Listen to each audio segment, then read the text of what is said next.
안녕하세요. 서울대학교 병원 강남센터 가정의학과 유정은입니다. 대사증후군의 의미와 관리법이라는 주제의 건강 강좌로 오늘 여러분들을 찾아뵙게 되었습니다. 오늘은 대사증후군에 대한 여러 궁금증을 해결해 보는 시간을 갖도록 하겠습니다. 먼저 건강검진을 받아보신 분들 중에는 이미 대사증후군을 진단받은 분들도 계시고 혹은 한 번쯤은 대사증후군이라는 말을 들어보셨을 텐데요. 과연 어떤 질환일까요? 대사증후군이라는 것은 말 그대로 여러 가지 우리 몸의 신진대사와 관련된 여러 질환들이 동반되어 있는 것을 뜻합니다. 좀 더 구체적으로는 심뇌혈관 질환, 그리고 당뇨병의 위험을 높일 수 있는 체지방 증가, 혈압 상승, 혈당 상승이나 지질대사 이상 등의 여러 가지 질환들이 한 사람에게서 동시에 발현되는 것을 뜻합니다. 현재 우리나라에서는 19세 이상 성인의 4명 중에 1명에서 대사증후군이 있는 것으로 알려져 있고요. 이는 나이가 들에 따라 더 증가해서 65세 이상의 인구에서는 약 50%, 그러니까 2명 중에 1명이 대사증후군이 진단되고 있습니다. 그러면 대사증후군인지 아닌지를 알아보기 위해서는 과연 어떠한 검사를 받아야 할까요? 이는 대사증후군의 진단 기준을 먼저 살펴봐야 될 것 같습니다. 대사증후군의 진단 기준은 총 5가지가 있습니다. 먼저 허리둘레 남자에서는 90cm 이상, 또 여자의 경우에는 85cm 이상에 해당하는 복부 비만, 또 혈압이 130에 85 이상, 또 공복 혈당이 100 이상, 중성 지방이 150 이상이거나 HDL 좋은 콜레스테롤이 남자에서 40, 여자에서 50보다 적은 경우에 해당합니다. 그래서 총 5가지 기준 중에 3가지 이상에 해당한다면 대사증후군이 진단되게 됩니다. 따라서 내가 대사증후군인지를 알아보기 위해서는 허리둘레 측정, 혈압 측정을 포함한 신체 계측과 혈당과 콜레스테롤 수치를 포함한 혈액 검사를 받아보시면 되겠습니다. 그렇다면 대사증에 해당하는 경우 어떠한 증상이 있을까요? 대사증후군은 진단된다 하더라도 대부분 무증상입니다. 그래서 제가 이렇게 말씀드리면 그럼 대사증후군을 왜 관리하고 치료해야 하는지를 또 물어보시는 분들이 많은데요.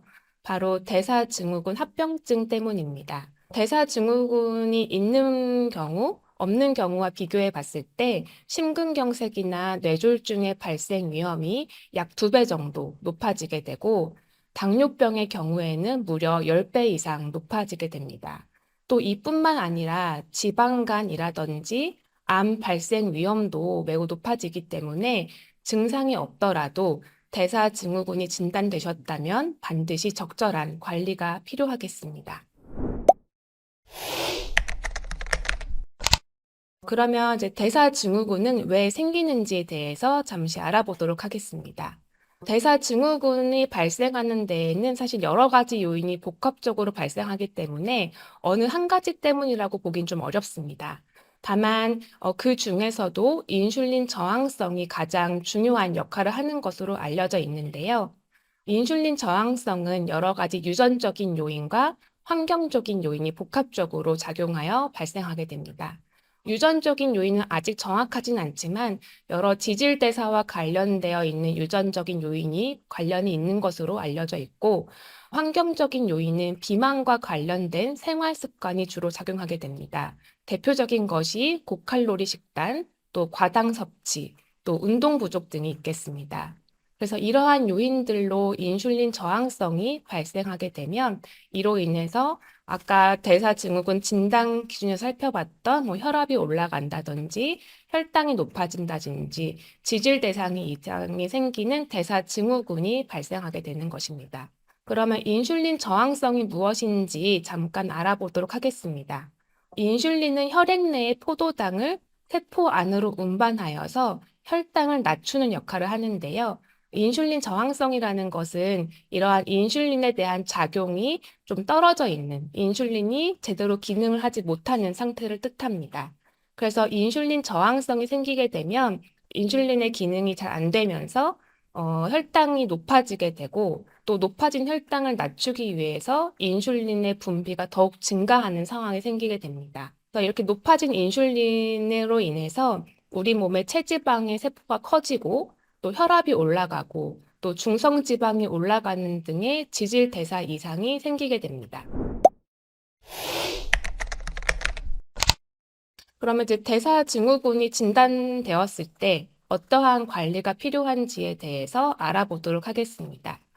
대사증후의 관리에 있어서 비만을 유발하는 생활 습관의 개선으로 인슐린 저항성을 줄이는 것이 핵심이 되겠습니다. 즉, 체중 감량이 필요하다는 것인데요. 약 5% 내지 10% 정도의 체중 감량으로 공복 혈당이나 중성 지방을 낮추고, 또 좋은 콜레스테롤은 높이고 혈압은 낮출 수 있는 대사증후군의 모든 구성 요소를 개선시킬 수 있습니다. 따라서 대사증후군이 진단되셨다면 6개월 이내에 현재 체중의 5% 이상의 체중 감량을 할 것을 권고드립니다. 체중 감량을 위해서는 식사 조절이 반드시 필수적입니다. 쉽게 얘기하자면 하루 필요한 에너지량보다 약 500kcal씩 적게 섭취하는 것인데요. 이랬을 때 일주일에 약 0.5kg의 체중 감량을 기대할 수 있습니다. 이때 제가 좀 일상생활에서 쉽게 실천하실 수 있는 것들을 좀 추천해 드리자면, 매 끼니마다 밥을 3분의 1 공기씩 적게 드셔보시고, 또 믹스커피나 과일 주스 등의 음료를 즐겨 하시는 분들은 아메리카노나 물로 바꿔보시고, 또 간식을 즐겨 하시는 분이라면 간식을 줄여보시는 것만으로도 하루 섭취 에너지의 500kcal를 더 적게 섭취하실 수 있겠습니다. 그래서 너무 어렵게 생각하시지 마시고 오늘부터라도 이러한 것들을 실천해 보시면 더 좋을 것 같습니다. 또 식사량을 줄이는 것과 더불어서 어떠한 것을 먹는지도 중요한데요. 빵이나 과자, 육류, 가공식품 등의 포화 지방산보다는 견과류나 등푸른 생선 등에 포함되어 있는 불포화 지방산을 섭취하시는 것이 좋겠고, 또 흰쌀, 흰 밀가루, 설탕, 과당 등의 단순당의 섭취는 제한하면서 대신에 통곡물로 탄수화물을 섭취하는 게 좋겠습니다. 이와 더불어서 저염식과 또 충분한 섬유질을 섭취한다면 더욱 도움이 될 것 같습니다. 또 식사 조절과 더불어서 운동도 필수적입니다.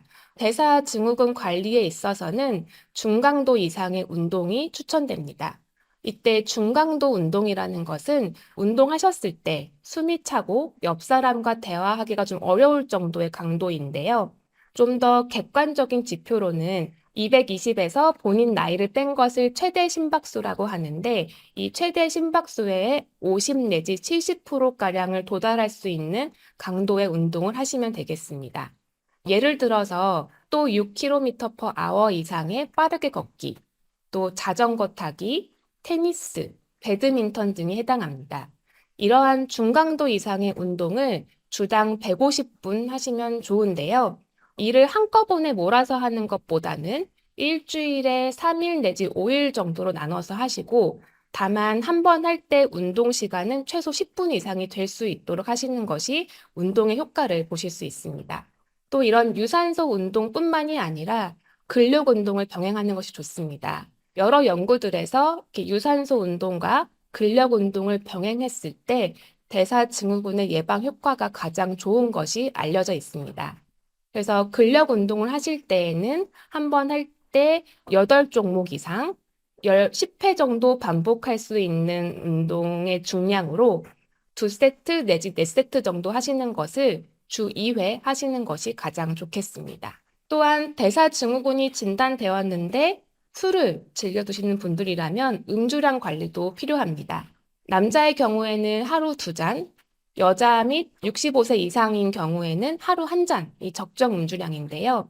알코올 같은 경우는 1g당 7kcal의 에너지를 가지고 있습니다. 이는 쉽게 설명하면 350ml 작은 맥주캔 하나에 약 160kcal가 포함되어 있다는 건데 작은 캔 맥주를 2캔 드시면 밥 한 공기와 동일한 칼로리를 섭취하는 것이 됩니다.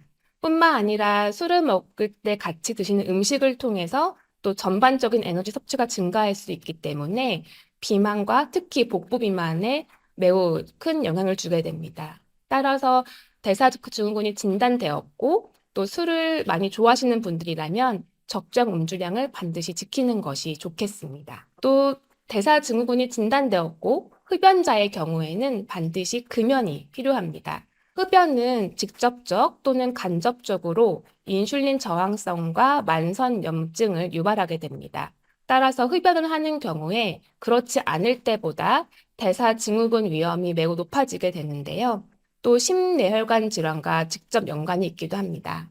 그래서 대사증후군이 진단되셨으면서 담배를 피우시는 경우에는 반드시 금연하셔야겠습니다. 마지막으로 이러한 생활 습관을 열심히 관리함에도 불구하고 대사증후군의 구성 요소들, 혈당이나 혈압, 또 콜레스테롤 조절이 원활치 않은 분들의 경우에는 각 질환에 맞는 약물 치료를 병행하는 것이 대사증후군의 합병증 예방과 치료에 도움이 되겠습니다. 오늘 대사증후군의 의미와 관리에 대한 주제로 알아보았는데요. 오늘의 건강간단은 이것으로 마치도록 하겠습니다. 경청해 주셔서 감사합니다.